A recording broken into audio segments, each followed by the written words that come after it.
And I can't hear you!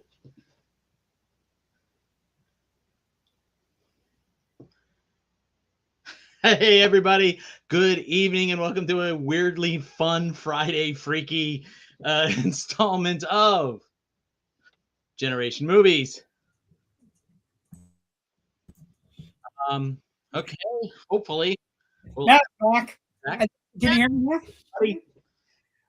Okay, so I was close. I was so close to actually having it okay and set up. Thank God you're here. Anyway, welcome Generation Movie on a Friday night. It's a special edition. Woo-hoo! Yeah, it's a special edition. I wasn't expecting Rich, so this is a wonderfully pleasant surprise. I wasn't expecting me either, but the movie I was watching just ended like 3 minutes ago, and I was like, "Oh shit, it's 10:30." Well, I just got out of Scream 6, so we came home. Before we talk Oscars, I got to tell you, I thought I was going to go in and be upset about Neve Campbell, but I cared about everybody in the movie. I wasn't focused on her. And I thought the new setting was good. Like, putting it in New York was great. And the moment you get a whiff of Jason on screen, there's a sequence where there's a whole killing sequence set around Friday the 13th, Part 8, which is Jason Takes Manhattan. And I was like, look, these guys are playing with house money at this point, right? Mm-hmm. I mean, it was fun, and it was gory and slasherific and just, you know. Well, the way you feel about Neve Campbell is pretty much how I feel about Sylvester Stallone in Creed 3. I don't It's very similar, although there's more of a mention of there's an actual mention of Neve. There's a mention of Sidney Prescott. There's no real mention of Rocky in Creed 3. So no. It's a weird but it's interesting that we have two legacy franchise sequels that have, basically changed over a little bit, and you care about everybody in these new movies, right? I mean, yeah. Creed 3 is a great movie. I felt the hole that Stallone's not there, and they didn't reference it, so it was like just weird for me. But they mentioned Sidney once in this new Scream movie, and I wasn't upset. I kind of I got wrapped up in all the other characters, and I got wrapped up in the fact that I liked some of the characters from the one from last year. So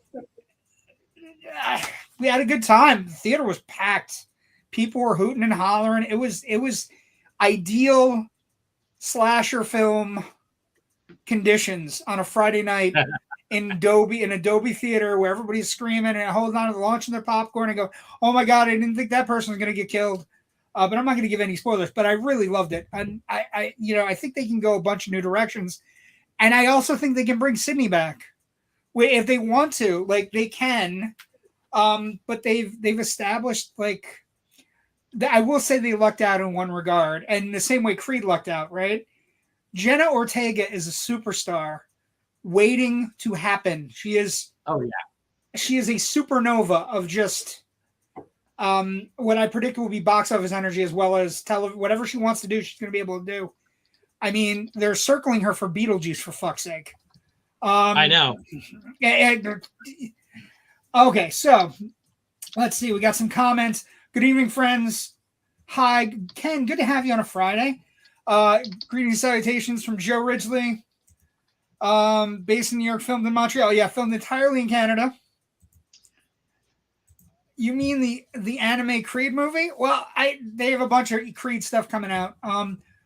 But what I will say, first things before we get started on everything, we are in the Indie Escape Network. I want to thank everybody at the Indie Escape Network. If you like our show and you subscribe to the YouTube channel, Indie Escape Network, we also have a wonderful Facebook page that you'll be seeing scrolling by on the bottom of the thing.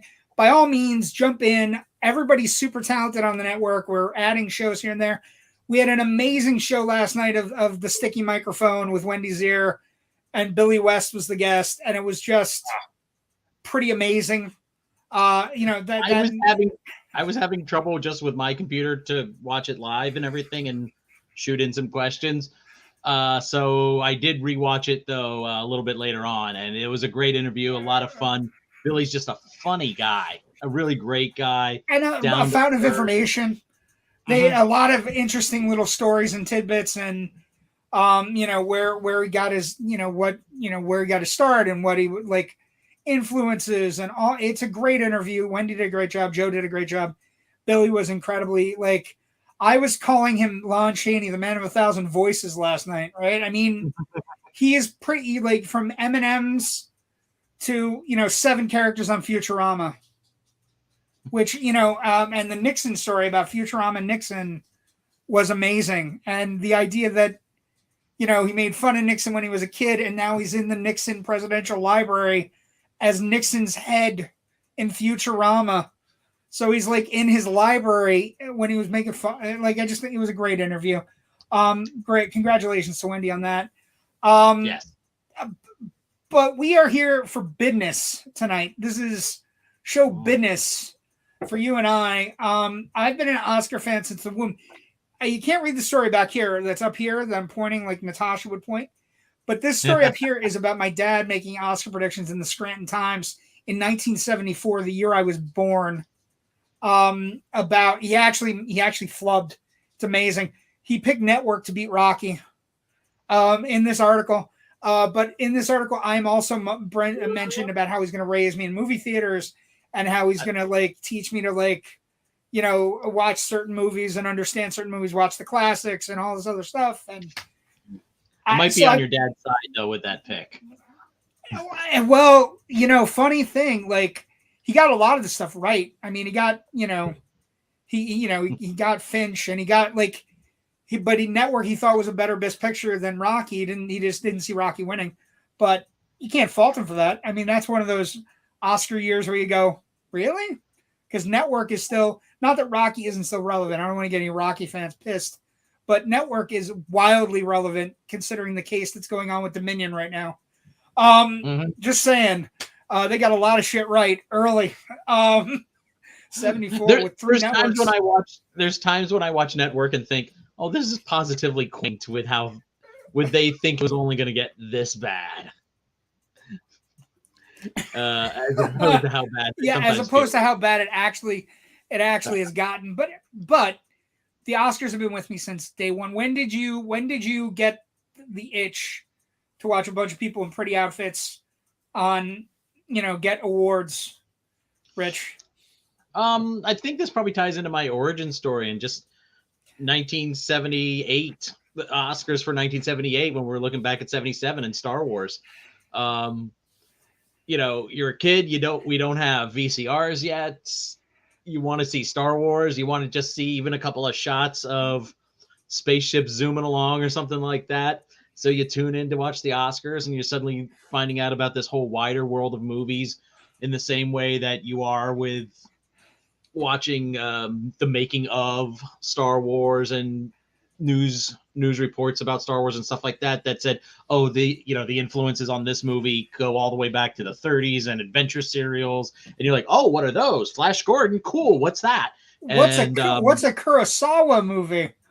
What's a that didn't actually start happening until like junior high. I was like, I should probably check out this Kurosawa guys at some point when I can. And but when you're a kid, you hear Hidden Fortress.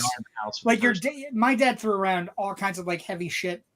Like he threw stuff to me that like I saw Lawrence of Arabia when I was 7. You know what I mean? Like, and I don't think I understood anything in it except, pretty guy goes to the desert and tries to help the people who don't look like me.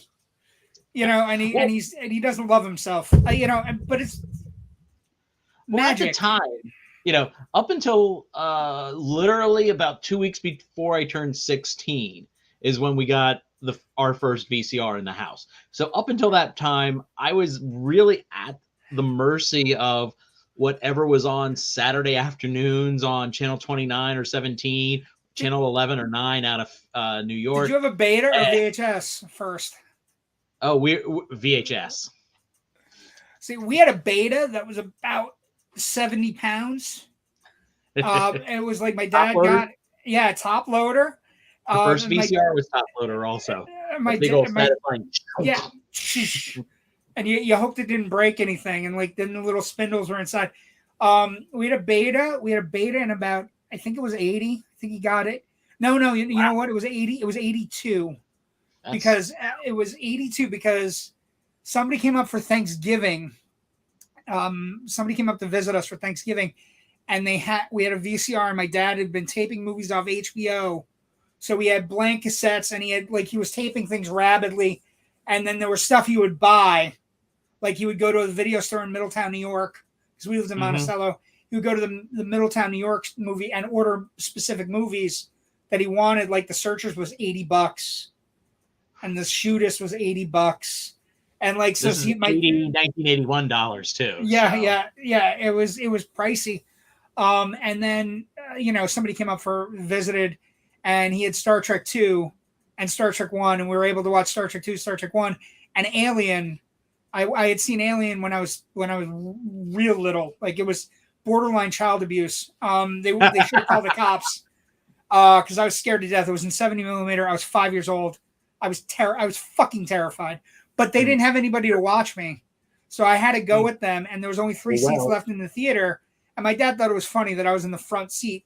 So imagine a 70 millimeter Alien just, with the teeth and everything. Like, I went to the bathroom like 17 times. But I've been endowed with the Oscars since the beginning. I've fallen in love with the Oscars. I love the pageantry. I love the in memoriam sequence. I love so much of it. And I know that we're in an area of time where there isn't a lot of love for it, or it's like, why should I listen to all these millionaires tell me what to do and political and all this other shit? It's still a celebration of movies, and every once in a while, the year when they get a year where, like this year, where there are so many movies, so many tastes, so many wonderful things that have been made, and you look at like the sheet and you look at everything, and it's just glorious. It's a wonderful, just monstrosity of nominations, right? I have a full ballot here, and what I was thinking of doing is just running down the ballot. So it's a big ballot, but like, when you look at that's the ballot. Let's do this first. Look at these Best Picture nominees. Look at the beauty of this. I know we are literally just kind of walking into this here. So I want to say, do we want to hold off Best Picture pick until? Oh no! I just wanted. Okay. We're not going to make a Best Picture pick first. You're going to have to hold out to the end of the episode.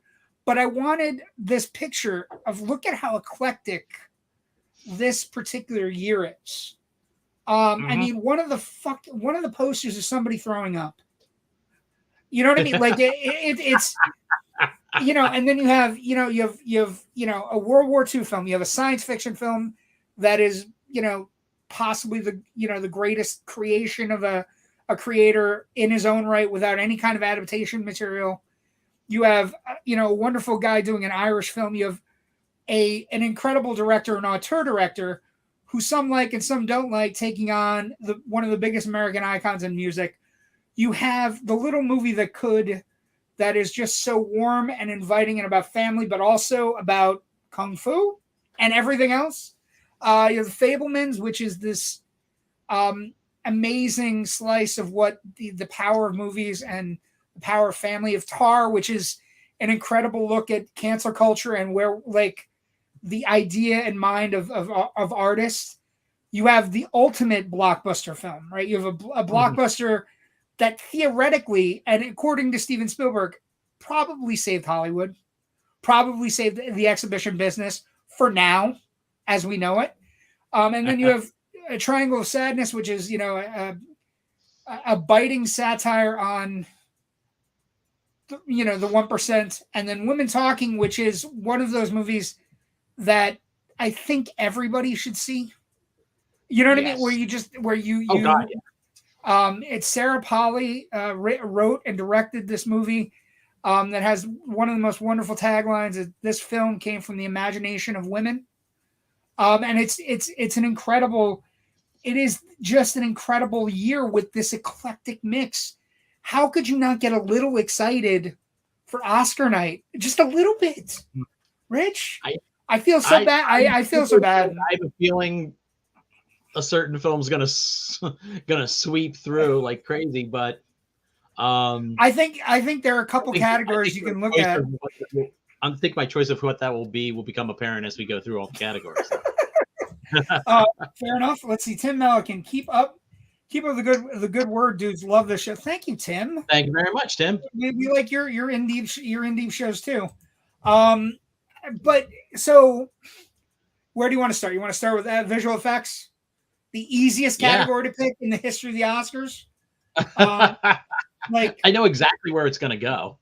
Yeah, well, if you don't know where it's going to go and you've been in a theater in the last year, I can't help you. So nominees, Rich, are All Quiet on the Western Front, Avatar, The Batman, Black Panther, and Top Gun Maverick. Now, any other year, you could make a case for almost any other movie, but if you say Avatar isn't going to win, if you don't think Avatar is going to win Best Visual Effects, with the amount of shit that was created for that movie, and it's you can't tell where things begin and where things end. You can't tell set pieces. Like they showed something online where, there's a boat sequence towards the end of the movie, and a boat crashes into another boat, and it's. Am I giving anything away here? It's a big boat crash, but half the boats weren't real. So it's like, yeah. This is one of the easiest categories to pick, right? Yeah, even if and some people don't like James Cameron, and that's fine. I don't want to hear your boring excuses about it. Even if you don't like it, you don't find his work is to your taste. I find it hard to be able to say objectively you could look at this movie and still think the effect work is bad. It's stunning for what it does in terms of water simulation, in terms of crossing the uncanny valley to make us believe that all these creatures are actually real. They're real. They're not computer simulacrum. And the creatures, the characters, the settings, so much of that is all computer generated, and it is so immersive. And maybe I'm a little biased because I did see it in IMAX and 3D. And I think though that only reinforces. It doesn't kind of like say, "Oh, you saw it in a cool way." No, it just reinforces the absolute artistry and technical know-how going hand in hand right here for this to create this. Now, I am upset that even though it got a whole crap load of other nominations, Everything Everywhere All at Once did not have a visual effects nod. Simply because they had a very small crew. It was they had definitely less is more. Less is more in that case. And that movie itself looks amazing too. The only movie that you could argue if there is a bias against Cameron, right? If you're looking for an upset in your Oscar pool, the only thing that this is going to sound weird, but I'm going to tell you the idea of having visual effects where you have actual pilots and actual planes, it still requires effects work, right? It still requires everything to look right. And if there is any kind of a weird groundswell for Maverick, Top Gun Maverick, and there is buzz here and there, depending on who you ask and who you talk to, this would be an upset. But I can't see Avatar losing. I just can't. Nah. So Avatar is our pick there. I like that we're going to get this on camera, so we don't, we can't lie about it. Best sound we're just going to go right along the bottom row, and then I'll work our way towards the top. Best sound: All Quiet on the Western Front, Avatar, The Batman, Elvis, Top Gun. Interesting, right? You still have. Some would say that you might be looking at an Avatar kind of like technical category sweep, but I don't know. Like I think one of the things that's going on in Hollywood when you look at how the Academy is expanding and everybody likes to get awards for something, right? So you look at no, you know what I mean? There's a huge groundswell where they want a bunch of movies winning like 3 or 4 awards. Spread it out, so to speak. You know what I mean? But sound is one of those awards it's a fairly important award, right? I mean, it's an award where you look up and you go, best sound winners sometimes find a way to win best picture. You know what I mean? So what do you think here, Rich? I'm going to let you start on this one. Actually, I'm thinking, boy. Honestly, All Quiet on the Western Front. Those soundscapes for that movie are incredible. I think everybody is thinking about Elvis with all the music and everything. But I think All Quiet on the Western Front actually has the most intricate work going on in it. I think where you get an Elvis, a little bit of a groundswell for Elvis because of the music. But remember, they got rid of the sound effects editing award, right? So usually it was best sound effects editing. Nobody understood what they meant, right? The difference, except you and I sitting on a show talking about it. But basically, if we're talking about sound effects editing, I would agree that it was going to be Elvis. But I think Top Gun might. I think there's going to be a war. I think Top Gun's going to have. I think the people who work on movies look at the Top Gun work and go, at a time when the Hollywood was like, this is one of those things where my dad used to talk about Hollywood conspiracies or whatever, or believe in conspiracy theories at the Oscar. But at a time when Hollywood was almost close to breaking down, Tom Cruise stood his ground and said, my movie needs to be seen on a big screen. And it meant the world. You know what I mean? It meant the world at the time. So I think that might be Top Gun. Let's see. I got to change that up. Hold on. So next category. These are the categories that trip everybody up on their yearly awards, right? When you're doing your Oscar pool, because although there are places you can find them, and certainly there are some theaters that show them, the Oscar animated shorts or live shorts, live action short documentaries, things like that. Live action best short, we have An Irish Goodbye. I all of a sudden can't read. Wow, these are really tiny. I don't know what the second one is. I feel like my eyes are failing on me. Oh, hold on. It's Irish Goodbye, Ivalu, La Pupille, Night Ride, and The Red Suitcase. Yeah. So these are weird awards that, not weird, but I mean, they're awards where not everybody has seen them. So when you're going into your Oscar pool, you're looking to make picks. These are sometimes one of the ones where you go, I'm just going to pick one. So I'm going to try to give you the best chance, right? And I think, how about An Irish Goodbye? Yeah, if anybody's thinking about voting for Banshees of Inisherin, they'll probably just automatically kind of click into Irish Goodbye and vote for that. So yeah, that's kind of where my thought is lying in terms of how the best. I feel bad. I produced shorts. I directed my first short just a few weeks ago, and I have not seen one of the live action shorts. Well, and here's the thing: that's either live action fictional shorts or documentaries. Either I feel like live action shorts and animated shorts and the documentary animated like short documentaries. I feel these are all things that we see after the fact. Unless they get released, like right now, there are some of them streaming. Like I just recently saw My Year of Dicks, which we're going to talk about in a second. I like that. It was great. If you're looking for an upset here, Red Suitcase maybe. But An Irish Goodbye is the only one that's English language, so it's you're going to have like it is what it is. So best short animated: The Boy, the Mole, The Fox and the Horse. The Flying Sailor, Ice Merchants, My Year of Dicks, and An Ostrich Told Me the World is Fake, and I think I believe it. Which, my gosh, that's a great title. Well, almost as good as My Year of Dicks, I guess. But here's the thing, like, nice to see that these are all independently produced animated shorts. We're not seeing, a Pixar short in there. We're not seeing a Disney short or an Illumination short. Yeah, these it's are nice. All indie studio stuff. They're Apple available TV, online. right. Apple TV animation showcase. The Boy, the Mole, the Fox, and the Horse on Apple TV is fantastic.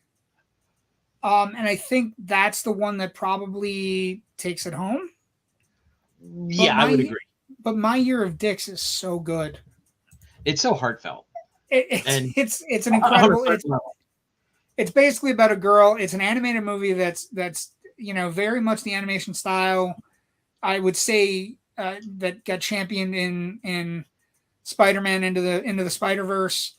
Kind of very avant-garde, fun, and just about a girl thinking about losing her virginity at 16 years of age, and the guys that are in her life that are candidates, maybe.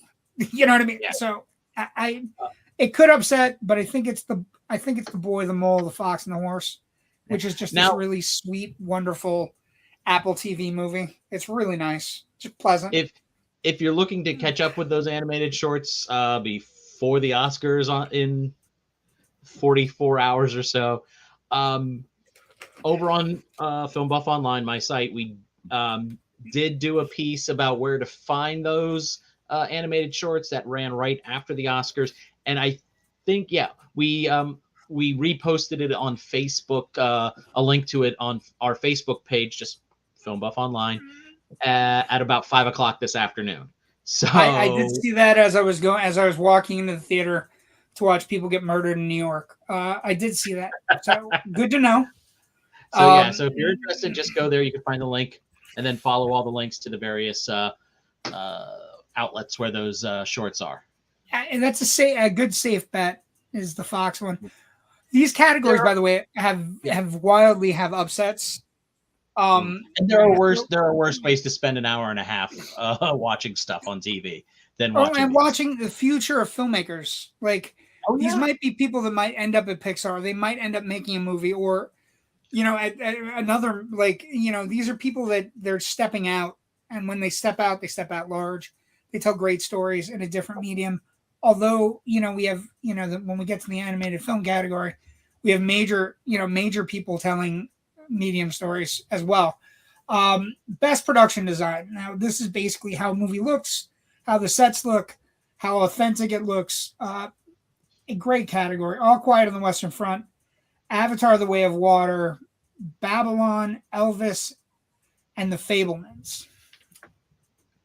So here's a problem for Avatar on this one.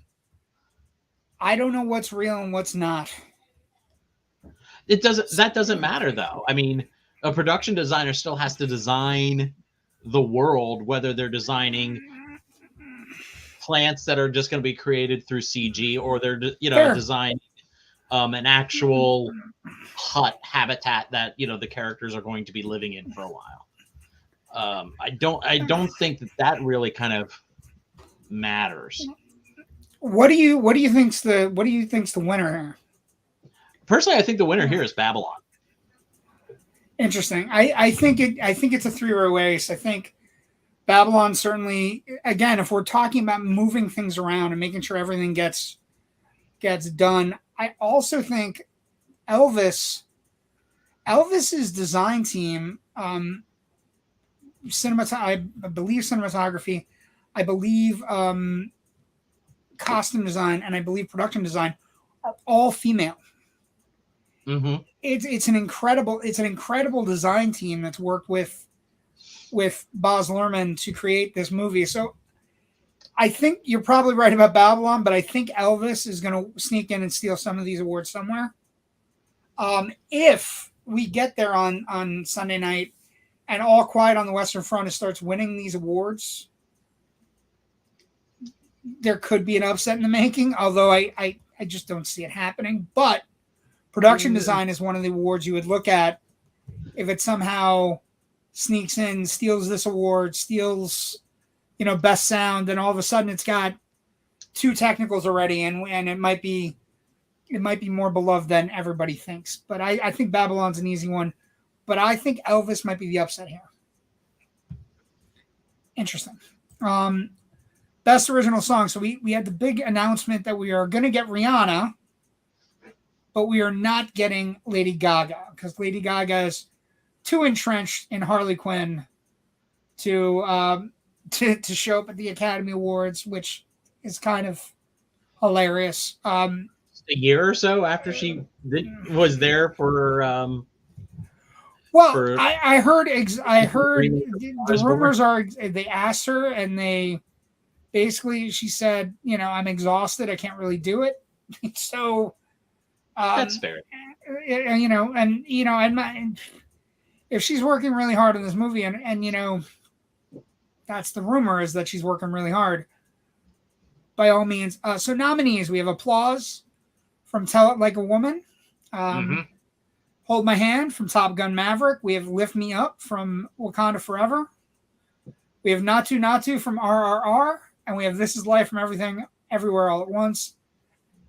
And this category is wild, Rich. This is a wild category because never have we had such an infectious Bollywood song jump into the nominees as we have with this Bollywood song, right? I mean, this is a winner, right? Natu Natu is a winner, right? Look, I am a huge Talking Heads fan, but I'm sorry, David Byrne, you already did win an Oscar back for being one of the composers of the score for The Last Emperor. You already have your Oscar, so I'm happy for you there. So I'm going to have to throw This Is a Life off to the side. And Hold My Hand and, again, toss that off to the side too, because that's just a song for the closing credits. It means nothing for the movie. Hate to say it, Lift Me Up is good, and it works really well in the movie. Diane Warren is once again the Susan Lucci of this category. How many times has she been nominated? She's very dangerous, though, as well. Like, she's really good, but I think honestly, this is the one award that RRR is going to take home. So Natu, and it's deserved. Oh God, yeah. It's a stupendous song. It's life affirming. I would have liked to see more for this movie in the nominations, honestly, but because I really enjoyed it. It was one of my top I think it could have been. I think it probably could have been nominated for Best Director. No, I mean, you tell me what you want to drop. I'll drop one of them, depending on which one you want to drop, Rich. But it's very dependent on which one you want to drop. But I think you probably could have dropped one of the Best Director nominees and probably gotten RR in there. But I think that's an easy pick. Original score is the next one as we continue through, plowing our way through 23 categories, trying to give you the best chance to win some cash on a Sunday night. because there's no football anymore, so it is what it is. So original score, All Quiet on the Western Front, which is Vocal Bertelmann. Babylon, Justin Hurwitz, who's had a great run working with oh God, I just went up on his name. Fudge, but I didn't say Fudge. Oh my God, La La Land. Hold on, I'm losing my mind. But okay, Hurwitz decided the 5 nominees. No, I'm sorry, I'll do it. Babylon, Justin Hurwitz, Banshees of Inisherin, Carter Burwell, Everything Everywhere All at Once, Sonlocks, and then the Fabelmans, John Williams. So every once in a while, Rich, we have great music, but then we have somebody that hasn't won in 23 years. and somebody that hasn't won in 23 years has recently hinted about retirement, and frankly, he has scored most of my adult movie life, also my young movie life. I think this is John Williams' year. Like, I think you want to give him an award before we get, and it's not necessarily it's the best music, although it is a really witty score for the Fabelmans. It's got elements of all of his best work. I just think it might be one of those years where John Williams wins. Yeah, I will definitely agree with you there. John Williams is starting to creep into that age range where every morning I get up and I kind of like scroll through Twitter and Facebook. Thank God that John Williams is still alive. And kind of am just like, okay, good. I don't see his name and sad faces or anything like that. And really this next several months, I'm kind of holding my breath because I know that Indiana Jones and the Dial of Destiny is it for this franchise, which has meant so much to me as a kid and as an adult over these decades. And I'm going to be sad about that at the end of that. At the end of that very first screening, I'm probably going to be, unless the movie's a complete pile of crap, then I'll be mad. But if the movie really kind of works, and I don't have any reason to doubt that it won't, I am going to be kind of emotional at the end. And I don't want to compound that by, like, God forbid, having to see a "for John," at the end of something like that, the way we had that for Carrie I think of, Last Jedi. I don't need anything like that. He's in his 90s, Rich, and while there are some really good scores here, the Banshees and Inisherin score is fantastic. Carter Burwell hasn't really won.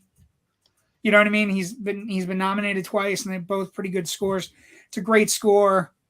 The Fabelmans score is really beautiful, and just it fits the movie. And we gotta celebrate our heroes when we can, and whether.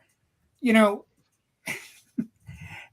were talking on the show the other night. I think it was Loud and Nerdy, and I was talking about people who would absolutely be crushed to wake up and find are no longer in the world. And Harrison Ford is my guy. Harrison Ford is the person. I'm going to have a real rough day the day that happens. I'm going to be watching everything under the sun, right?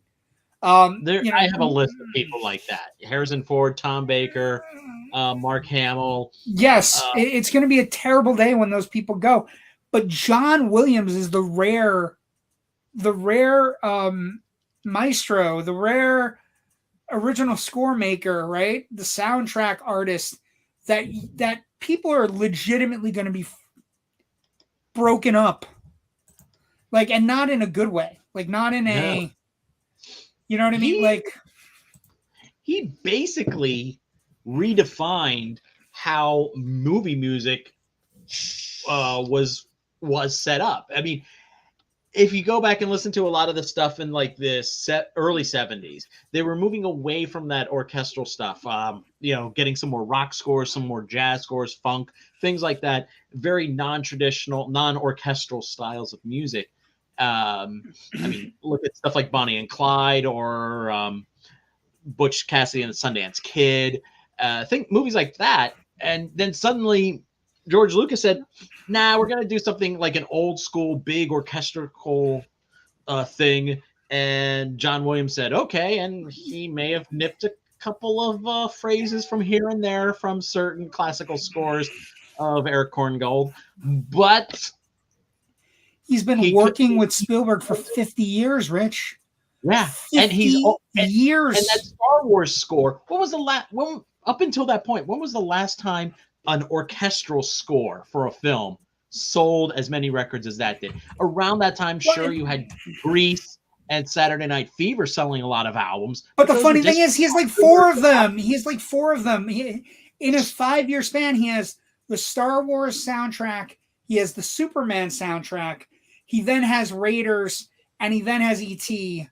You know what I mean? Like it's a 5-year span where he has some of the greatest things, and then he's still churning them out. You know, he does Schindler's List, he does Jurassic Park, he does all of the work with Spielberg, and The Fabelmans is a fitting kind of, you know, there's a wonderness to the score where it understands the movie maker inside of him. They had a great. I wholeheartedly recommend. We're talking a little bit too much about score, but I wholeheartedly recommend going and sitting down and finding the Colbert. Stephen Colbert had 2 nights with Spielberg and Williams, and he asked one of the single greatest questions I've ever seen asked of John Williams about how he came up with the theme to not Jaws, not Star Wars, not Raiders, not E.T., but the Close Encounters thing, and how he figured it out. That basically he was sitting at a piano and was like bum bum bum bum bum, and he said he had a paper with 5 sheets on it where him and Spielberg went through notes about what would be the best way for, you know, the communication to occur, not math like his father did. Like Spielberg was talking, like my dad was saying that he thinks alien races are going to talk through math. And I said, what about music? And my dad looked at me and said, music is math. And he goes, and then I talked to Johnny, and Johnny gave me music is math. Bum, bum, bum, bum, bum.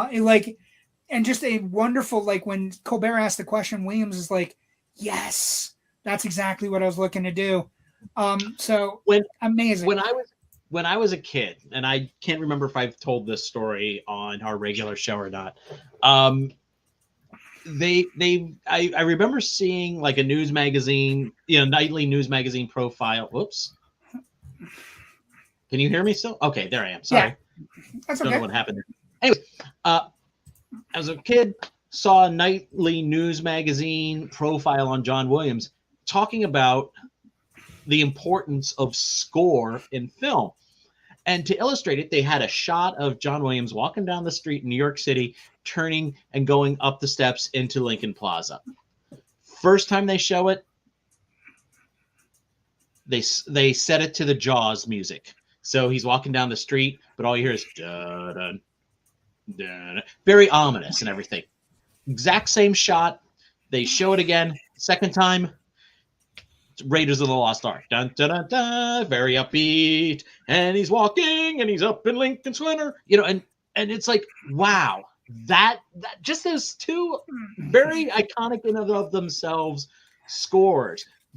Everybody can hum both the Jaws and the Raiders of the Lost Ark theme. And the fact that they showed how that affected just a single shot of a man walking shows the power of score, shows the power of him as a composer as well, I think. I think he's going to win. So that's best original score. How about best makeup and hairstyling? So let's take that down really quick. You got All Quiet on the Western Front, The Batman, Black Panther, Wakanda Forever, Elvis, and The Whale. Interesting category here, right? Because you have 2 that are very important in the sense of their complete transformations, right? Yeah. And I think both of them are to cancel each other out, and I think I for some reason I am not going The Whale. I am not going Batman, although I really do think the Batman should win. I think it might be Elvis because he looks remarkably like copying everything about him and his hairstyle and his makeup. I think are enough. I think Elvis upsets you. What do you think? Do you think it's the Whale or Batman? Batman would be my choice because I think the Penguin makeup. You can show that picture to 100 people who have no idea who the actor is, and they would not in 100 years guess the actor. Like Brendan Fraser, when you look at the Whale, you can at least see Brendan Fraser. Yeah. Right.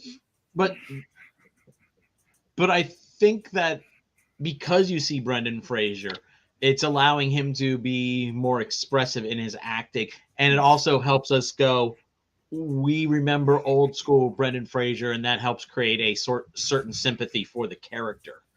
I don't think any other actor who we may have recognized, but who's had a long career and didn't have that time away before coming back, if they had been in that role, I don't think it would have been as effective. And I think part of that is the makeup allows us to see who it is underneath. So you're thinking the Whale. I'm going to go Elvis. Yeah, it's the first time we've actually. You may be right about Elvis. I mean, about Elvis being able to slip in if the Whale and the Batman kind of split votes on. It's the two big suits. Stuff. It's the two big suits versus each other. I think it's a weird. Yeah. It's a wonky category. Yeah, it is. It's kind of interesting actually. So we did best makeup. We're now on to best international film. All Quiet on the Western Front. Argentina, 1980. Close, EO, and The Quiet Girl.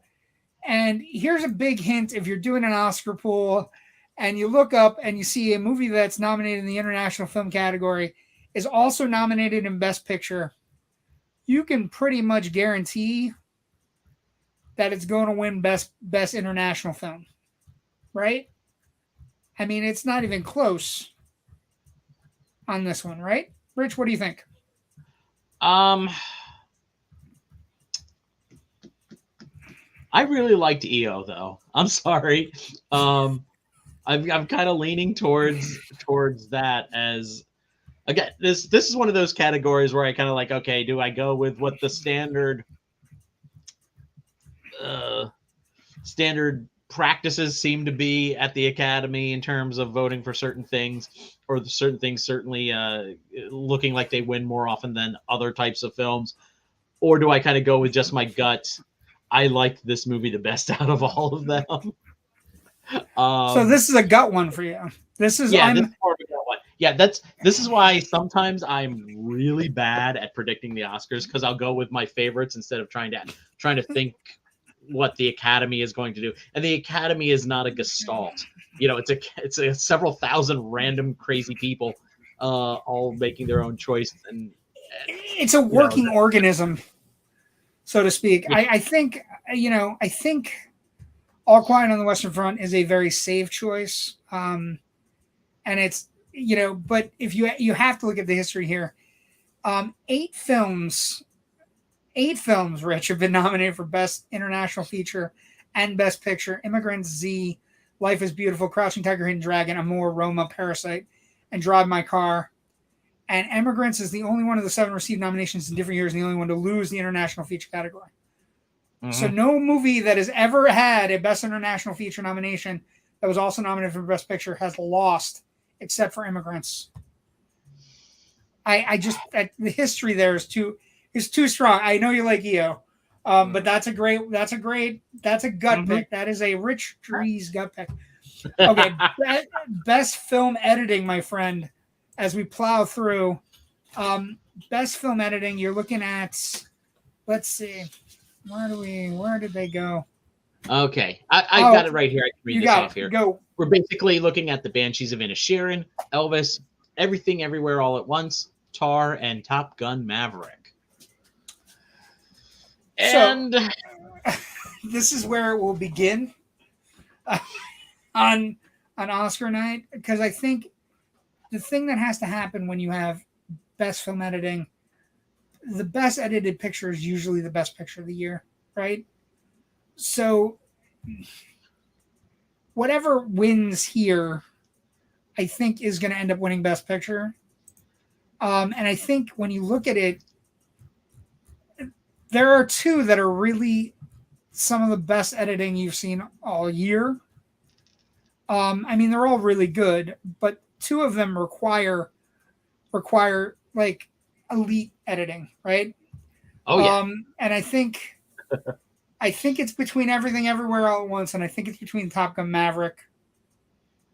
And I think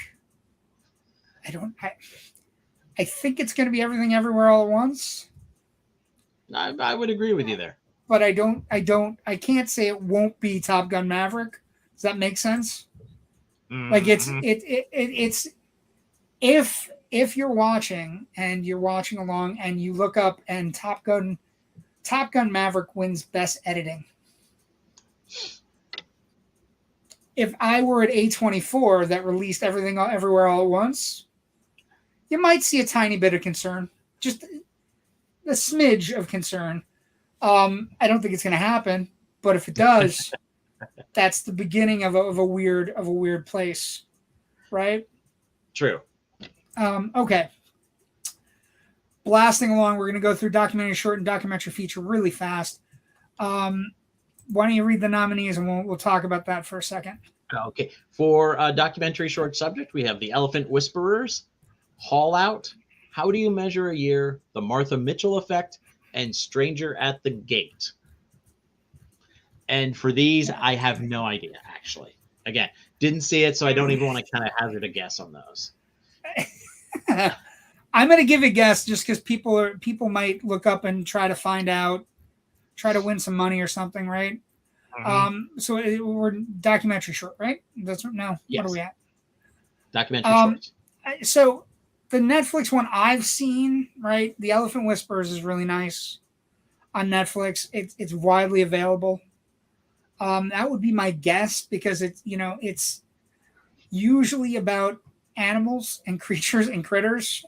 And it's usually it's one of those things. So I'm going to say The Elephant Whisperers just because people playing with elephants is not a bad way to go. What's the next category, Rich? Is an animated short? Best documentary feature. Oh, best documentary feature. So yeah. This is one, every once in a while you get documentaries that come out that have a lot of like newsworthy oomph. This is one of those years. The two that are getting the biggest push are Navalny, which is basically about a jailed Russian dissident who's fighting Putin on the ground, on the ground level in Russia. Mm-hmm. And then you have Fire of Love, which recently won at the Directors Guild of America Award for Best Documentary. Those are the two that's battling it out. I think what you're going to see here, I think it's Navalny. I think the idea that Hollywood wants to be on the cutting edge, the front, although they just announced that they're not going to have the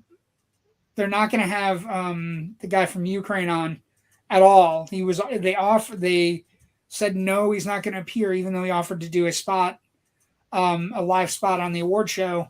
The producer said we want to focus on movies. But I think Navalny is one of those things that falls into that category. Widely available. These are documentaries that you should see just to keep track of the world. Fire of Love has had a great run. I think it was a Sundance film from last year. I know I saw it early in the year at some festival that I was doing. It's a beautiful movie. It's National Geographic Neon. It's very well done. The footage that they had access to of volcanoes and that as a backdrop to telling this story about two volcanologists who risk their lives daily just about to get close to these things, to get more data and to learn more about the world around us. It's just very inspiring and just very it fills one with awe at how absolutely small we really are on this planet. And how the planet could just decide to flick us off at any moment. Shrug us off like a bad cold, I think is what Bill Hicks a bad cold. So moving on to costume design, which is, increasingly one of the more interesting awards that happen. These are awards that happen every year, but they're incredibly amazing and they're incredibly important to films, right? So nominees are Babylon, Mary Zofres. We have Ruth Carter for Black Panther, Wakanda Forever, Elvis, Catherine Martin, Everything Everywhere All at Once, Shirley Kurata, and Mrs. Harris Goes to Paris for Jenny Bevan. Mm-hmm. So this is like a slugfest. This is one of the more competitive awards. I would definitely, yeah. You know what I mean? Because you have, if you've seen Elvis, you know how great the stuff is in it. If you've seen Black Panther: Wakanda Forever, Ruthie Carter has won already for the Wakanda wear she's put out for the original Black Panther a few years ago. I think it's an Elvis year. I think Elvis is going to win some of these glitzy awards like in the middle, but don't count out Ruth Carter because the Wakanda Forever stuff is so beautiful. I mean, so going into this category, it's always a good rule of thumb to use the idea that if it's a historical based story, it's more likely to win Best Costume Design because of the research and all the recreation that goes on. So you're looking at something like either Babylon or Elvis or Mrs. Harris Goes to Paris. And they're all like, Elvis and Mrs. Harris Goes to Paris are both kind of like post-World War II, 50s era films. So they're kind of dealing in that same, decade milieu in terms of designing their wardrobes. And it also has all those high-end couture dresses at the end for Mrs. Harris. Babylon covers 20s into the 30s and then a hop skip to the 50s later on, and so it's dealing in a couple of different decades of fashion. So does that give that the edge? I don't know. I think it's Elvis. I think it's Elvis or Wakanda, and this is one of the very few categories I don't feel strongly about for Everything Everywhere. Elvis, but it's either going to be Elvis or Babylon, and I'm going to lean towards Babylon if you're going to take Elvis, just to be contrarian. Yeah, well, that's fine. I love that you're going for the gut on this one, or the gut on international, but not on costume design. I love you. Okay, so best cinematography is next, right? Get a quick look there, and then we look and we go. We're looking at All Quiet on the Western Front, Bardo, False Chronicle of a Handful of Truths, Elvis, Empire of Light, and Tar. So here's one of the categories where you could really see Oscar history, and then also you could see people voting based on guilds. So the guilds went for an Oscar historic fact of Mandy Walker for Elvis. There are not a lot of fully functioning female cinematographers that are getting nominated for Oscars, Rich, and it would be a hell of a get for her. Be a hell of a thing in the International Month of Women for a cinematographer, a lady, to win. But the James Friend for All Quiet on the Western Front, it looks amazing. It has battlefield stuff. It is big and loud and amazing. But I'm feeling Elvis towards the middle of this Academy Award show. I'm feeling Elvis for the glitz. And also because they have a chance to give an award that doesn't necessarily always go to females. Yeah. And the work is stellar in Elvis. It's beautiful. You can't even tell the difference between the tape stuff that they cut to and the stuff that she replicates during the performance aspects of the movie. I think she might win. It's Elvis's to lose in this category, honestly. I mean, and as much as anytime I see Roger Deakins being nominated for something, I'm just like, give him the award. Super dangerous. If you're nominated against him, it's super dangerous. Yeah, but I think in terms of the work and everything, and just setting aside that this would be a historically significant win in this category for Ms. Walker, I still think Elvis, in terms of how it was shot and how it looks. Yeah, when they do the 1968 concert, and you can't even tell the difference between a cut shot and the shot of Austin Butler singing, amazing. Animated features next. This is a lock. I think it's one of the biggest locks of the night. Although I love all of the movies in this category because I have 5-year-old nephews, so I've seen all of them. Guillermo del Toro's Pinocchio, Marcel the Shell with Shoes On, Puss in Boots: The Last Wish, The Sea Beast, which is a wonderful film. Like, just I'm glad it got a little bit of love, and Turning Red, which is one of the best, for whatever stupid reason, most controversial Disney Pixar movies ever for no reason. Yeah, but Guillermo del Toro is going to win for Pinocchio, and it's definitely one of those things where Guillermo del Toro winning for animation boosts animation, right? Yeah. So that's an is this the easiest one of the night? Easiest pick of the night?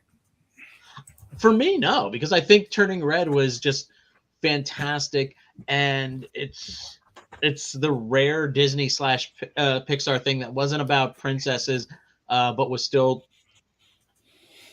mainly demographed towards girls. I mean, boys can watch this movie too, and I think they should actually.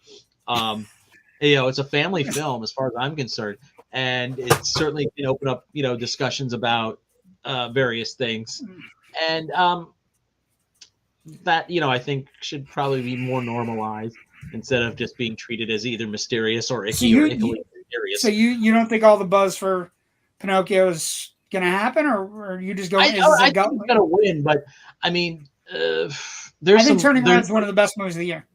Yeah, Turning Red's fantastic. Marcel the Shell with Shoes On is so sweet. It's so sweet and heartfelt that it's like that it got nominated. I'm sure the character of Marcel would be more than happy. Oh, it's just nice to be nominated. And I agree wholeheartedly. I think it's one of the best categories. It would be amazing if it won, but I don't see it happening. I think this is definitely Guillermo del Toro's really weird take on Pinocchio. I think is where we're gonna win. Okay, so now we're just down to the big ones. We've gotten through all the technicals. We've gotten through all the important, super important technical awards. Now we're down to the big ones. Although I think we're going to do the screenplays first, because I think the screenplays are right on top there. Original screenplay is what I have first here, and I think original screenplay. When you look at original screenplay, it is, for me, it's always the screenplay that gets they're always the movies that are a little bit more intriguing, a little bit they're not going to win Best Picture, but they're the movies that cause an uproar or caused an amazing kind of Pulp Fiction. They're the movies that aren't necessarily you know what I mean. So writing original screenplay. Banshees of Inisherin, Martin McDonagh. Everything Everywhere All at Once, written by Daniel Kwan and Daniel Scheinert. Fabelmans, written by Steven Spielberg and Tony Kushner, which is the biggest power team ever. Tar, written by Todd Field, a fantastic director. And Triangle of Sadness by Ruben Östlund. So, an interesting award, because I think if everything plays out where we have movies that are winning to kind of things that need to happen. Everything Everywhere All at Once is the most original screenplay we may have seen in the last 20 years, right? But the Banshees of Inisherin is beloved. And although I think Everything Everywhere All at Once is going to win, don't be shocked. Don't be shocked if Martin McDonagh is up there collecting an award, because the Daniels, who wrote Everything Everywhere All at Once, are going to get an award later on. Don't be shocked if this is one of the categories where it gets spread around a little. But I think Everything Everywhere All at Once is the most original screenplay we may have seen in the last 20 years. So you know what I mean? Like it's tops. But the Banshees of Inisherin is got a lyrical poetry quality to it that is kind of like, you know, catnip. What do you think? I think you're right. I think it is going to go to Banshees, and it's well deserved. It's. I mean, all films are about characters, especially in this category. But in a way, though, this story is just the characters. It's nothing that's happening around them, really. It's just the two of them. Yeah, the one-upsmanship. It is a basic story. We no longer want to be friends. I agree with you there. I think Everything Everywhere at Once can win this award. But the way Oscars have gone lately, where they've split everything up, has just been, I think it could happen. But I think Everything Everywhere All at Once is the winner. But I wouldn't be surprised if Banshees of Inisherin won. Adapted screenplay is really interesting to me, Rich. So we have nominees: All Quiet on the Western Front, which has been done 4 times, Glass Onion and Knives Out Mystery, Living, Top Gun Maverick, because it's based on the first movie, and Women Talking. This is a great category. It has 3 of my favorite movies of the year and 2 movies I really liked, right? But 3 of my favorite movies of the year. I recently saw Women Talking, and I got to tell you, it is one of the best, most important movies that didn't get nearly... I came out of watching that movie recently, Rich, going, how did none of these women get nominated for any awards anywhere? I don't know how it happened. And Sarah Polley's won the Writers Guild and a couple of the other major awards. I think it's going to be a Women Talking, and I think it's just one of the very best screenplays. Sarah Polley has become a magnificent artist. For anybody who doesn't know who Sarah Polley is, for the fans of this network and fans of me and my show and nerddom, she's the nurse from Dawn of the Dead. That's the movie that people who watch the show would. She's been in a lot of great movies, but that's the one where no. She's the little girl from The Adventures of Baron Munchausen. Ah, there you go. That's a good one too. To tangent there for a second. She did not have a great experience on that set. Terry Gilliam, obviously, she said, doesn't know how to really deal with child actors, and she said it was very bad. People in general. People in general, she said, he wasn't great to child actors or Robin Williams or Uma Thurman, for fuck's sake. She's like, but she pretty much came out and said, look, I'm over all of that, so if you like that movie, don't feel bad about it, okay? Which I was like, good, because I had read Losing the Light, which is a great book about the making and almost unmaking of The Adventures of Baron Munchausen, and I followed what she had to say over the years, and it is one of my favorite films. It's probably in my top 2 or 3 Gilliam films, but I was starting to feel bad. I was like, that's a tangent that could take us an hour. But what is most amazing is that she has taken this knowledge and she has just blossomed into an amazing filmmaker. Do you know what I mean? Like an incredible filmmaker. And that movie is taut. It's tight. It is a really well done film. And you sit back and you're just like, she's become really hard issues. Really hard issues. And some weighty issues. What does your faith require of you in terms of forgiveness?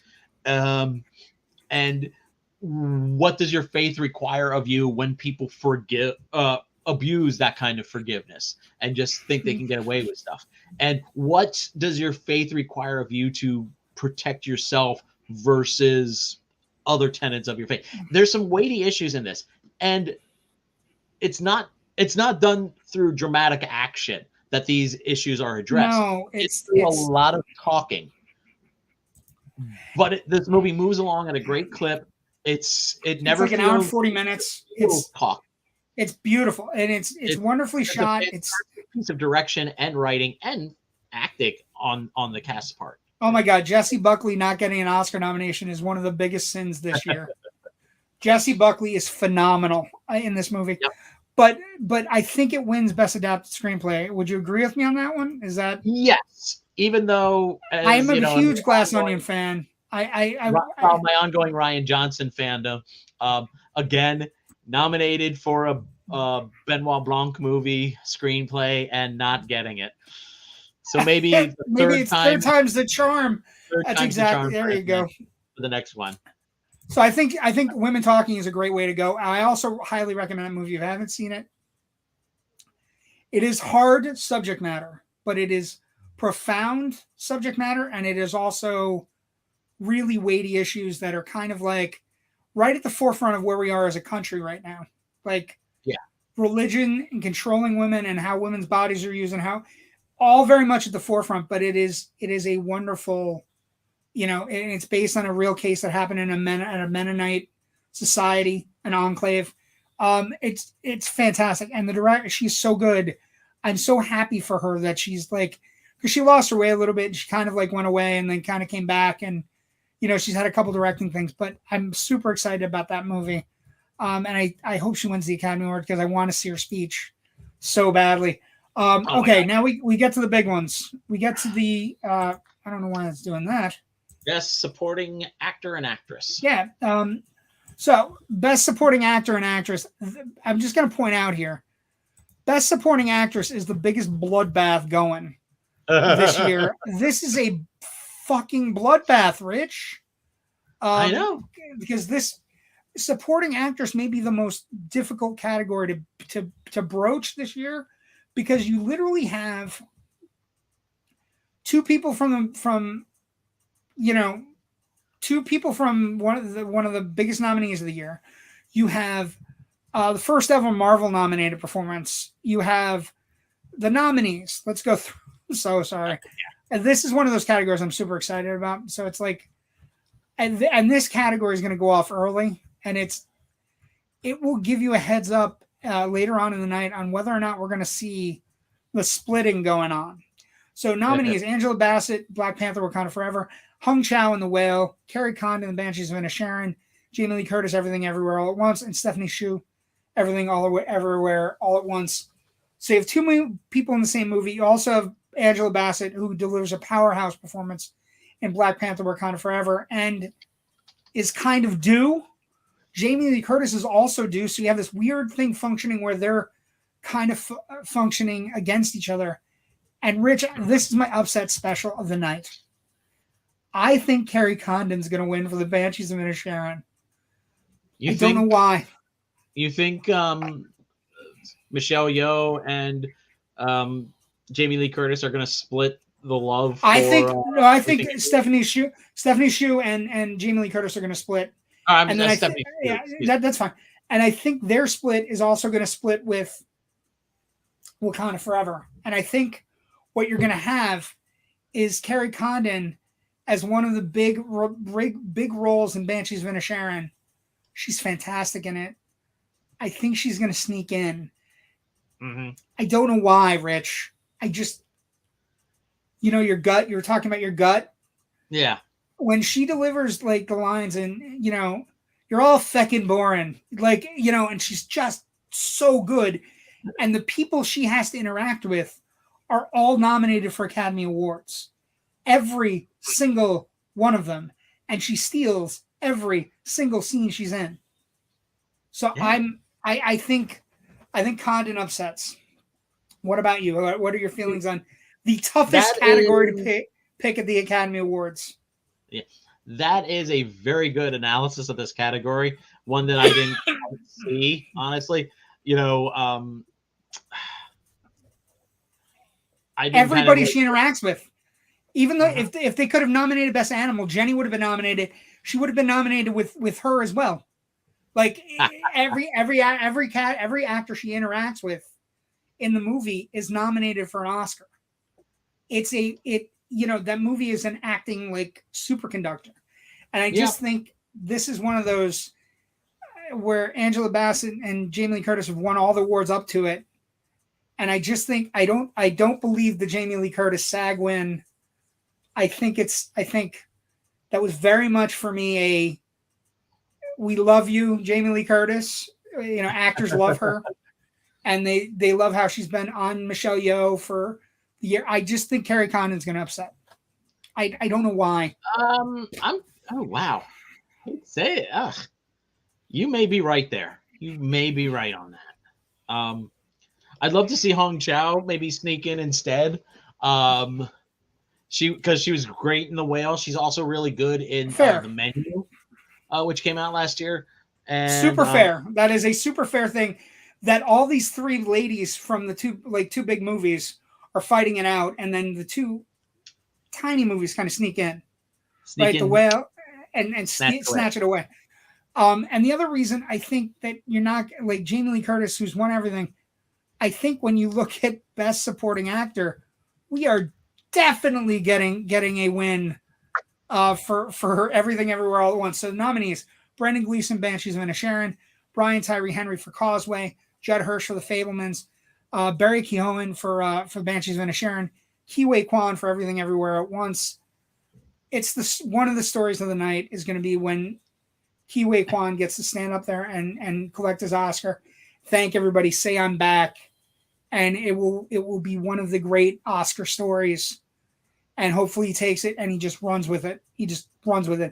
I think the Banshees guys cancel each other out. I think Causeway is we like Brian Tyree Henry, so we nominate him. And I think Judd Hirsch, I think he's the wrong person nominated for The Fabelmans. I think if you're Hirsch is fantastic, but if you're telling me for The Fabelmans, I would have either gone Paul Dano or even Rogan, who's playing against type, right? Mm-hmm. He's the funny guy, but it's a very sweet performance, and the sequence with him in the camera is much better. Hirsch is a very small sequence, a very small part of the movie, very much like Network, which is behind us, but I don't think it's going to come through for him. I think Ke-Huy Quan is the winner here in the easiest category of that. Supporting actress, mess. Supporting actor, pretty easy. If Key doesn't win it, I don't know how I will react, but it will not be pretty. Well, if Ke-Huy Quan doesn't win, it presents where it really presents trouble is that there's some sort of weird wonky backlash. He's the one thing about Everything Everywhere All at Once that everybody can agree on is the greatest story going in it. If he doesn't win, then you start questioning, can it win other things? Because his for me is a lock. So if we somehow get here and I don't know, Brendan Gleeson wins, or something weird there. So I don't know. But I think it's the lock of the night.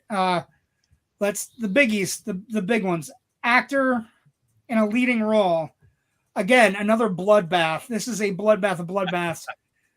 Austin Butler, Elvis; Colin Farrell, Banshees of Inisherin; The Whale; Brendan Fraser; Paul Mescal, After Sun; Bill Nighy, Living. Bill Nighy, Living; Paul Mescal, After Sun. Very happy to be here. It is a 3-person race. It is a 3-person race, and it is an absolute bloodbath where we don't know what's going to happen. Like, we think we know what's going to happen. SAG picking Brendan Fraser is a great thing for him. Do you see a place where the Oscars might anoint a new superstar here instead of Brendan Fraser in the comeback story? If Austin Butler were to win for Elvis because he sang, because he became Elvis, because he did all these things, is there a path for that to happen for you? Or are you all in on Brendan Fraser? Personally, I'm all in on Brendan Fraser. Again, this is, does the voting body of the Academy want to vote for 2 comeback stories? I think is the question. Interesting. And if they do, then I think, The Whale. And honestly, I've seen The Whale twice, and those last 10 minutes, Are I'm just brutal. are They're brutal. I'm crying. Both ugly, times. ugly crying. It's ugly crying. Oh yeah. Oh. It's male ugly crying watching that movie. But I think there's something to the Butler thing. I think there's something to we haven't had a superstar anointing Best Actor winner in a long time. Somebody that's young that sort of has blossomed, and I mean, I don't know. I think it's going to be The Whale, but this is one of the ones where I would say, could it be Austin Butler? Could we have a story? And then if those two kind of split, Colin Farrell wins, and nobody would be upset. Nobody would be upset if Colin Farrell won Best Actor. True. Right? I mean, but I think you're right. I think it's probably going to be Brendan Fraser, but I'm going gut, and I think it's Austin Butler. I don't know why. That's the other thing. Like when I look at you, Rich, talking to you at 11:53 on a Friday night, 2 days before the Oscars. I don't know why, but I feel the Butler thing. I think the SAGs are a misnomer this year for some reason, not for everything, but for a couple categories. I think they're, I think they're just year as a predictor. Yes. So that leaves us the two biggies. Best director. Oh wait, were we there? Or no. Can I throw out my best actor pick? Well, yeah, basically, I'm still. I'm sorry, I thought you did. I'm sorry. Yeah, we didn't do best actress though. Oh, we didn't. Oh, yeah. I'm sorry. Yeah, I'm so sorry. Best actress. We've got you got Kate Blanchett for Tar, Ana de Armas for Blonde, Andrea Riseborough for To Leslie, Michelle Williams for The Fabelmans, and Michelle Yeoh for Everything Everywhere All at Once. And I think this is going to be a fight between the two Michelles. Michelle Williams as a kind of a sentimental favorite for that role that she has. There's a great scene where she goes into the closet to watch the short film that her son had made, and it's like a 1.5-minute long push in on her as we see like her face run a gamut of emotions. It's amazing. That, and when I watch that, I go, "There's the Oscar clip for her nomination right there." Yeah, when she's sitting there curled in a ball next to the camera, and she just puts her hand on her face, ever so gently. Ana de Armas was good in Blonde, but honestly, no one's talked about that movie since 10 minutes after it debuted on Netflix. Some people think Kate Blanchett could be the winner for Tar. It's a great performance. I think the film is cold. So I think like in a year when we have all these warm, wonderful performances, I think Tar is like the ultimate. Like there's a reason Kate Blanchett can get up and get the Golden Globe and say, "Hey, we don't need to do all this shit. We don't need to, can't we all just be cool actors together?" Because she can do it whenever she wants, right? Yeah. This is a year when we have nominees where they may never, like Andrea Riseborough may never come back. Ana de Armas, I have more hope for coming back, right? Mm-hmm. This Andrea Riseborough nomination is really a gift because it was kind of a cult little, like a cult of personality thing where they all found the performance and kind of it didn't get forced, but it was definitely against norms, like were enough that they had an investigation. I think it's between Kate Blanchett and Michelle Yeoh, where it's the old veteran, the wily veteran, the Katharine Hepburn-esque veteran. Although I love Michelle Williams in The Fabelmans, I think she's been better in other things. And I also think that if you'd thrown her in supporting actress, we'd be having a much bigger bloodbath in that category. But I think Michelle Yeoh, I think she's due, as the kids say, right? First Asian woman to win a SAG award. She wears her heart on her sleeve. It's probably should have been there for Crazy Rich Asians. Probably should have been there, hell, for Crouching Tiger, Hidden Dragon. Yeah. And I think it's just the right time and the right place. And then she gets the luck. Hollywood is a place where you the serendipity comes from who you associate with. And having James Wong get on a stage at the SAGs and just deliver this wonderful speech about where Asian actors have been in Hollywood and where they are now and how important it is and how important it is to see people that look like you. And it just ties it in a bow. And I think Michelle Yeoh is going to win. And I will not be more happy for an actress or actor. Ki Huy Kwan and Michelle Yeoh both winning for those performances would make I would be so happy. It would be one of the greatest things ever. Ditto. Okay, so that leaves 2, and we'll finish up. We're going to be right at an hour and a half, which is practically perfect. So let's talk about Best Directing. We have the nominees: Banshees of Inisherin, Martin McDonagh; Everything Everywhere All at Once, Daniel Kwan and Daniel Scheinert; The Fabelmans, Steven Spielberg; Tar, Todd Field; Triangle of Sadness, Ruben Östlund. I'm going to be honest with you. If you want to drop out Ruben Östlund and throw in Sarah Polley, I'd be fine. But we're talking about winners here, Rich. Yeah. And in this case, it actually is going to be winners, right? It's going to be 2 guys getting an award. The Daniels are going to win. I would love at some point, I don't know when it's going to happen. I don't know what movie it's going to be for. I would love at some point for everybody to kind of understand the magic in this run that Spielberg is having at the end of his career, because I don't know that people realize quite how magical it is. We're going to miss him when he's not around anymore. And we're going to look at this. We're going to look at this quarter. He's my favorite director. It's always been that way. But we're going to look at the back end of his career and go, we missed on West Side Story. We missed on Bridge of Spies. We missed on Lincoln. We missed on all these movies that we should have hit on for him. And Munich and all these other movies that we should have hit on for him. And something like The Fabelmans, he makes, it is well crafted. It is beautiful. It loves movies in ways that only you and I and a few other people that watch our show and people we hang out with love movies. And my parents, my dad, love movies. But I think it's the Daniels. Yeah, Fabelmans is so personal. It's a very personal vision, but Spielberg has kind of been working through his parents' divorce since at least Close Encounters of the Third Kind, which was on Turner Classics earlier. So that's why it's popping into my head. At least. Oh, definitely. He's Sally's in Mexico. Dad's in Mexico with Sally. Something like Banshees of Inisherin is a great character piece. It's so well driven, but it's performance based, and yes, the director is there to help shape that performance, those performances, and everything. But Everything Everywhere All at Once, and I might as well just say, this is my vote for Best Picture as well.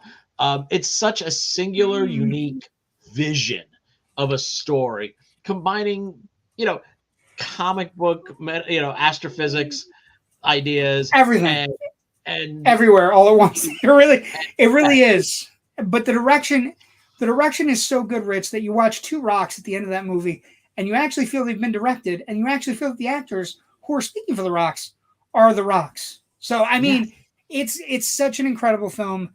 They're definitely going to win. I always say, very much in a deliberate passion and pattern for me, is that Jaws theme is always playing for any director that's in a category with Steven Spielberg. You should always hear that theme in the back, because you never know when he's going to rear his head and just kind of snatch it. But I think the Daniels are safe. It does get us to Best Picture, and the nominees, as we do it up, let's All Quiet on the Western Front, Avatar, Banshees of Inisherin, Elvis, Everything Everywhere All at Once, Fabelmans, Tar, Top Gun Maverick, Triangle of Sadness, and Women Talking. It is, Rich, I think it's a 3-movie race. I think the 3 movies would, I don't know if they'd shock you, but I'm going to say it's a 3-movie race. And here is my thinking on it. Banshees of Inisherin has a lot of fans. Martin McDonagh has a lot of fans. Mm-hmm. Those 2 guys have a lot of fans. So that's in the race. Everything Everywhere All at Once is the little movie that could. It's the engine movie. It's a movie that was a little movie that could at the box office. Then it was a little movie that could that tore through award season. It's going to be a little movie that could wins Best Picture. But the juggernaut sitting there that is widely regarded as maybe the movie that saved theatrical exhibition as we know it, Top Gun Maverick has its fans too. And the Oscars, in this time that we're talking, I think Everything Everywhere All at Once is going to win, and I think it should win. And I think the more people that see it will find out why there's a love affair with it. But if Top Gun Maverick wins, the Academy gets a little bit of boost where they go, hey, all that money you guys spent, we're just like you. We understand. We understand what the best movie was this year. And I can't get it out of my head, but I think it's going to be Everything Everywhere All at Once. But Top Gun Maverick is so dangerous. It's so dangerous because it's sitting there. And Rich, the scary part is it would be an Oscar win for Tom Cruise. And because he's producer. So he would get up there and he would, it's a moment where he could get up there and be like, hey, saved Hollywood. Thanks. I gotta go fight with Paramount about my 3-hour cut of Mission Impossible. You know what I mean? Like it's but I think it's Everything Everywhere All at Once.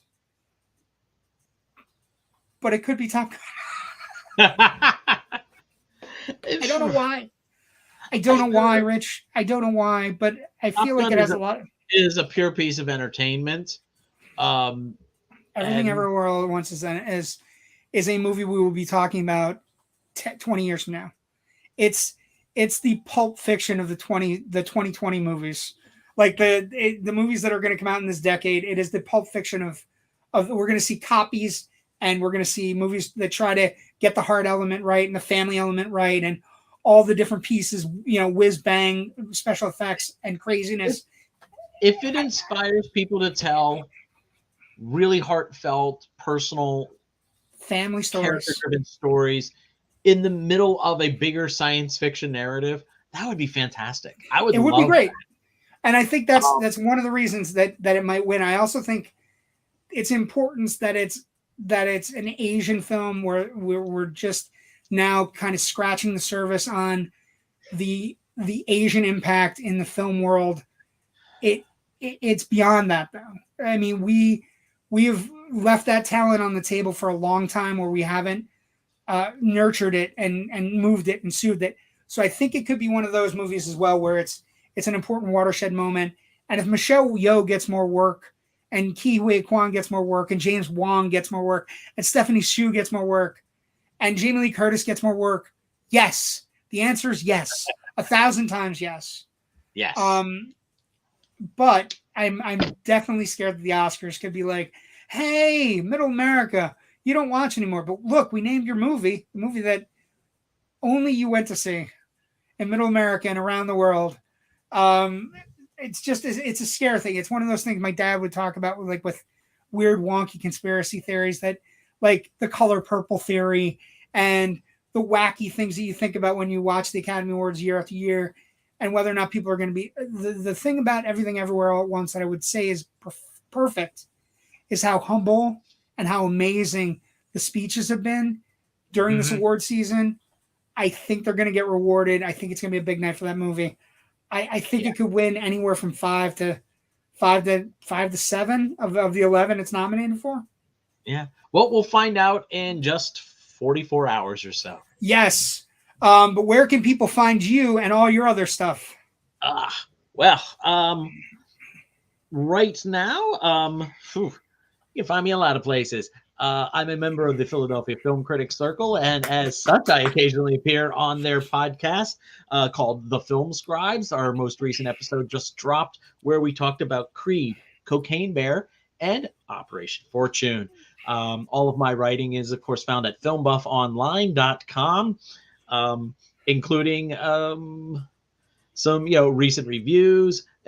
That also contains a link on the main page to the other podcast that I do with my good friend Natasha Pagutsky. That's called the Big Picture Podcast. Our most recent episode took a look back at Michelle Yeoh in Crouching Tiger, Hidden Dragon, and we also reviewed Operation Fortune. Again, I'm tired of talking about that movie. You've talked about it enough. Yeah, we have a Facebook page, and we've been kind of reposting links to some of our older Oscar history pieces, like over the last day or two and into tomorrow and Sunday. I can be found at Film Buff Rich on Twitter. I will be live tweeting the Oscars as well as writing my coverage, which will go live the second the credits start rolling. And then, if all goes to plan, Monday morning we'll have the newest episode of Big Picture Podcast with our we just finished watching the Oscars analysis. A fantastic thing. I'm going to be live tweeting as well. And then I'm spending the rest of Monday in a coma. Yeah, the wonderful coma that can only be caused by the Academy Awards occurring the night before. Also, it was a school day. I didn't have to go. You can find me at Loud Nerdy, the page, Loud Nerdy, the group. You can also find me at JW the Movie Guy on Instagram, Twitter, and Facebook. By all means, check us out. You can also find us every week on the Indie Escape Network on our regular night, Monday nights. This was a special episode to get you ready for your Oscar pools. I hope everybody enjoys it. I hope everybody goes and wins some cash, wins some money. And then we'll talk about money. We'll talk about how well we did on our picks on the show on Monday as well. And just, do a brief overview of how great the Academy Awards or how not great the Academy Awards were. Hopefully we get everything right. In Memoriam segment's good. But thank you for joining us, and have a great night. Stay out of trouble. Enjoy your Oscar Sunday. They only come once a year, and we're 95 years in on this grand experiment. First Oscars was only 15 minutes long, Rich. They will not be under 3 hours this year. So enjoy ever. Thank you for joining us tonight. Have a great night. Stay safe. Take care. Rich, thanks for joining me tonight. Have a great night. Enjoy your Oscar.